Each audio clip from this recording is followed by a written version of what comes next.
Hey guys, it's ViewMasters Reactions, and we're back with some more Campaign 1 origin moments for the episodes we just watched.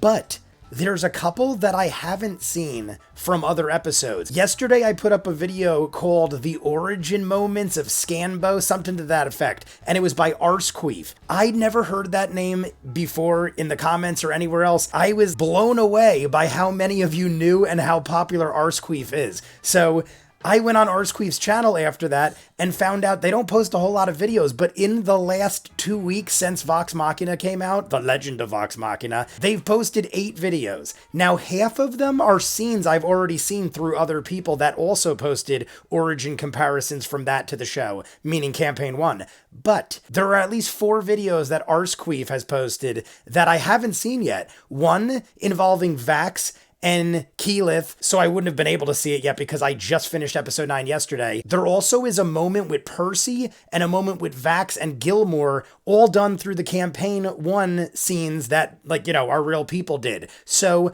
I'm gonna watch those in this video, and then I'm gonna jump into another video and watch one other video. The 3 I'm doing in this one are really short, so I figured I'd throw them into one video, and then the one I wanna do on its own is called Vox Machina vs. Doors. All the original videos will be in the description.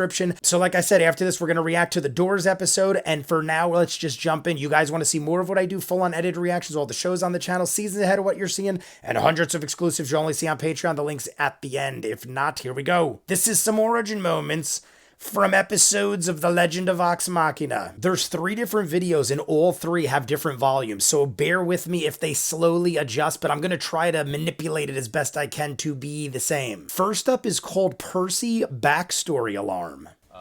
This is the shortest. Papers, rolls them up, snaps twice, and the gentleman comes by and he hands them papers and says, give these to Lady and Lord Briarwood as soon as possible, thank you. Oh, Sovereign Uriel. Oh, so it's when... Oh, it's the moment he saw the Briarwoods were there. See, they don't know, right? But he knows the backstory. So Matt Mercer... This is fantastic. Yeah, I remember that. And that's kind of how he reacted. Maybe I'll do it like this, guys. Maybe after each scene, I'll talk for a little bit and then introduce the next clip. Otherwise, it's going to be just a big jumbly mess. It's easier to do this way because that was a short clip, but it was interesting to see how Talson's face shoots back because from what you guys have told me, Matt Mercer builds a story around the characters that they tell him about. So they all come up with this big, elaborate, in-depth character. They give it to Matt Mercer, and then he develops the story around it, is what I gather from what you guys tell me. I don't know. I've never done it, but I think that's what is the case. If it is, and I'm correct, then Talzin had no clue at that moment that the Briarwoods would be there. It's like he basically heard the last name of the people that murdered his entire family just like randomly out of nowhere, and then they're just right in front of his face. So he shot back and is genuinely shocked, but they don't notice that. They probably weren't even looking, and even if they did, they'd probably be like, why is he acting weird? Not realizing how important that moment was. Obviously they do now, but at that moment, it's like the Sun Tree moment. A lot of them kind of didn't pick up on the fact that it was people that looked like them until other people said it. I think they were kind of just going with the flow and half listening to the details, because sometimes the details are specific and you aren't realizing it, or maybe it has nothing to do with anything. So you're just thinking like, all right, whatever. Okay, this guy's wearing a purple shirt, stuff like that. But in this case, you wouldn't know anything except Talzin. So interesting scene. I like that they shot in and zoomed in on him. I could see people said the earlier episodes, the quality was worse, and you could see it is. My second question is, Ashley Johnson was in that with Orion.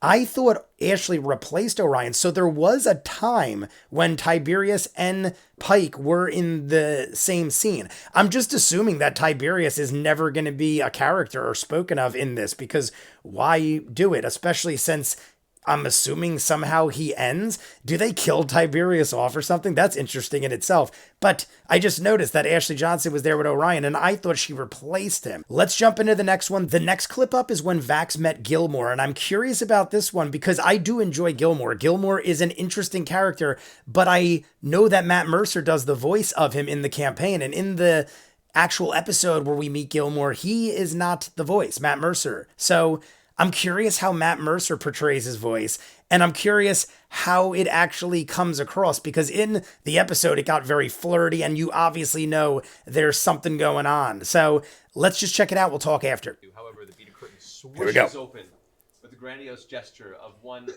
slightly meaty hand, and stepping out in his fine. I want to hear Matt purple speak robes, as Gilmore. His longish, thick, Purple robes. black horse hair pulled into a nice ponytail. Very much Gilmore. Smoothly The shaved look. face with a slight little hint of a braided goatee that dangles about 3 inches from his chin. Gilmore's a very handsome gentleman. See you guys now. I would say he's not like fit and muscular. Right, He right. is a handsome, comfortably jovial gentleman. I'm sorry, was I being summoned? Yes. He immediately looks at Yes. Oh.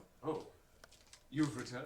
Gilmore, you glorious bastard. How have you been? He immediately rushes to the edge and kind of like leans over the counter to give you a grandiose hug and lecture. But now is Vax playing along? Or did he know he knew Gilmore? Oh, Vaxalius, far too long. He sets you down next to him behind the counter and gives you a big, big hug. Strong I'm assuming wizard arms Matt around said they you. knew each other. You take the afternoon off. For you? Of course. I love it. See, he's doing what they did in the episode. I think this will take a while. Let's. Love it. Let's watch a bit. Looks just like he said. You owe me more than that, my handsome half-elf. All right, guys, so my whole thing there was I just needed to see Matt Mercer's voice when he does Gilmore, because obviously it was a totally different guy, but I figured it'd be very boisterous, like he said. What I don't know is they didn't show what happened prior to this. So is Vax knowingly a friend of Gilmore, or could you just off the cuff be like, hey, what's up, dude? And now Matt's got to go with it. Or can Matt be like, dude, I don't know you. What the hell's going on?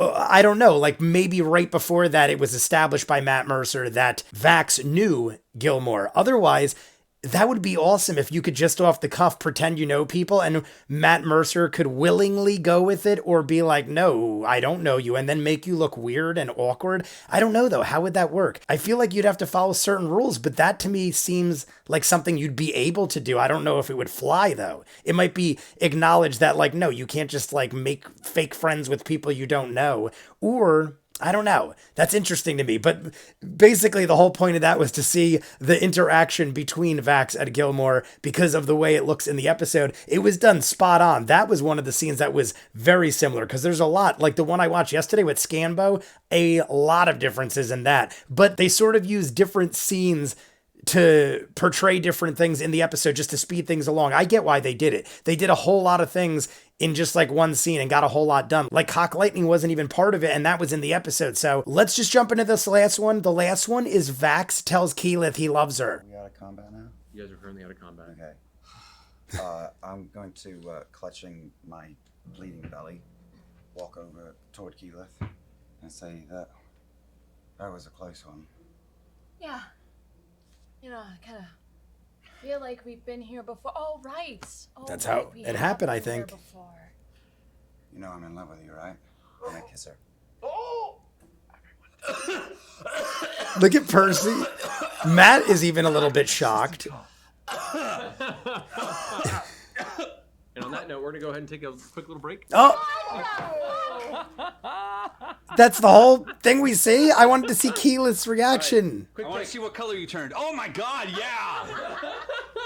All right, awesome. Quick break, guys. Yay! See you guys back here in a few minutes. We're gonna go ahead. Do we see the other end? Oh, we don't see the other end. You know I'm in love with you, right?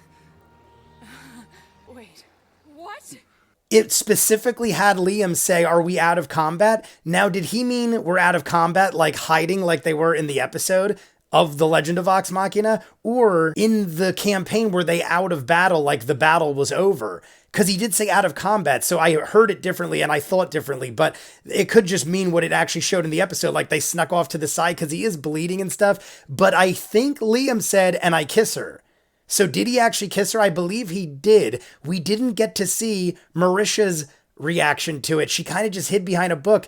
So I don't know how it happened, because in the episode she goes, wait, right before Vax kisses her. So Vax never actually kissed her in the show, but in the campaign, I feel like he just grabbed her and kissed her, and that was the end of that. So interesting. Obviously, everybody else was as surprised. Matt Mercer looked a little bit surprised. He must wait for moments like this and then be like, up, break time, because that can't always happen like that. I feel like every time he does a break, it's during one of these events or moments. I mean, it would make sense that you'd want a cliffhanger, so all the crazy cliffhangers would be at breaks, which is probably why they're most of the events I watch. Most of the comparisons I've seen are right before breaks, which I guess does make sense. So that was the final of the 3. As you can see, I could do all 3 in one video pretty easily, but I didn't want to rush the Doors one, and I kind of wanted to chop one up, show you guys, and then tell you that yes, I've discovered Arsqueef, and there was a lot of good videos, interesting videos. There are 3 or 4 other videos, but I feel like they're all dealing with things I've already seen. There's a video about Percy when he's firing at the Briarwoods. There's a video about Vax running into the Briarwoods when he gets bit.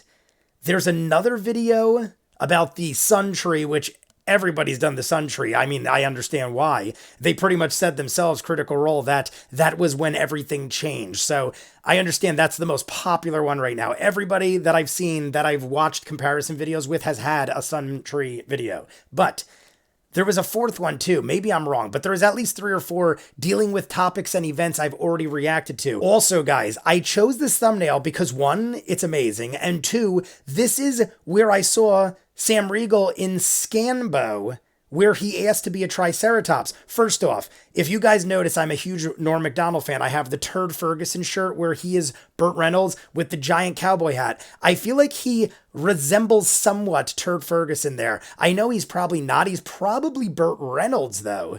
Maybe. Either way, I'm assuming this was Halloween, but I wanted you guys to tell me what this is from. Because, 1, it reminds me of the Scambo scene because it is from that, and that's where he said something about wanting to be a Triceratops or something to that effect. Unless maybe this was the episode? I don't know, maybe this was the Scambo episode. I don't know. Besides that, guys, we got a lot of interesting clips. I love doing the side-by-side comparisons. I even watch John Campea every now and then, and he did a thing on Vox Machina. He's saying how much he adores it, and it's like a 10 out of 10 in his mind, came out of nowhere. He's like, maybe the animation could clean up a little bit, but I don't expect it because it obviously had a lower budget, and he gives it a 10 out of 10, loves the show, and he was saying how he even goes on YouTube to watch the side-by-side comparisons. So I think it's funny how many people are actually being drawn to this and going deeper into everything like I did. I don't know if as many people went as deep as I did, but I hope they did because it's amazing and I want it to grow and get bigger and have endless seasons. I feel like these people would do it forever if they could, and I'll watch it, and you guys will watch it with me, and we'll talk. Like I said, we're going to jump into the Vox Machina vs. Doors video after this. You guys want to see more of what I do, full unedited reactions, all the shows on the channel, seasons ahead of what you're seeing, and hundreds of exclusives you'll only see on Patreon. The link is in front of me. If not, comments down below, like and subscribe, and I'll see you guys on the next one. Peace.